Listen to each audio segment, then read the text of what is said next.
waxaa markii ugu horeysay sahamiyay Christopher Columbus isagoo caalamka u soo bandhigay duni cusub oo mustaqbalkeedu fiican yahay. socdaal qaatay muddo 3 bilood ah ayuu Columbus biyaha dhexdiisa mushaaxay ugu dambeyntiina wuxuu soo gaaray qaaradda Ameerika isagoo oo ugu yimiday dad Hindi ah oo deegaan ku ahaa bariga iyo galbeedka qaaraddaasi. sidoo kale waxa uu Columbus soo bandhigay in ay kumanaan sano ka hor deegaan ku ahaayeen dadkan Hindida ahi qaaraddan cajiibka ah iyagoo oo ka soo haajiray xeebaha dalka Hindiya. sidoo kale Columbus waxa uu sheegay dadkaasi in ay kala yihiin ugaarsato iyo beeraley. waxa ay ahaayeen bulsho xadaarad qadiima leh badankooduna luqadda Tamilka ku hadla inkastoo ay tiro ahaan marka la isku geeyo ay ahaayeen 2,000 oo qof. arrintii iyo dahqaadistii helitaankii qaaradda cusub ee Ameerika markii ay ka war heshay boqortooyadii Ingiriisku waxa ay ciidan laxaadle ay u dirtay qaaradda cusub balse iska caabir xooggan ayay kala hortageen qabiiladii Hindida ahaa ee deganaa qaaraddaasi.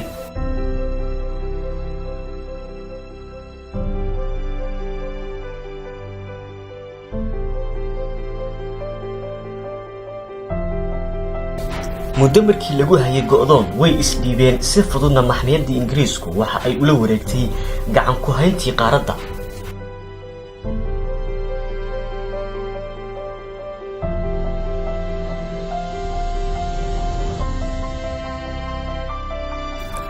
intii u dhaxaysay qarnigii 6 ilaa iyo kii 7 kumanaan qoysas ayaa u soo hayaamayay qaaradda iyaga oo ka soo kici timay galbeedka iyo bartamaha qaaradda Yurub.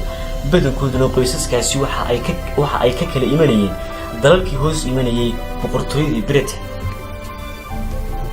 markii ay isku milmeen qoysaskii soo haajirayay iyo kuwii asal ahaan deegaanka deganaa waxa ay hirgeliyeen maamul hoostigii boqortooyadii Britain waxayna mas'uul u doorteen shakhsi lagu magacaabi jiray Osceola oo ka mid ahaa qoysaskii soo haajiray iyada oo aan wax mudnaan ah aan la siin Hindidii deegaanka ahayd.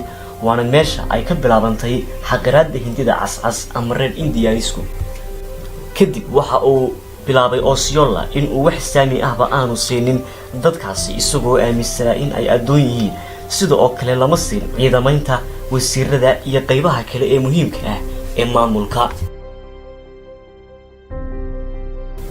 ilaa iyo hadda waa qabiil ku dulman gobol kasta oo dalka Mareykanka ah. dhammaantoodna waa dad qabatimay isticmaalka maandooriyaha cocaine waxaana badankooda laga gumaystaa maskaxda halka kuwa kalena dhashiiba laga xidhay.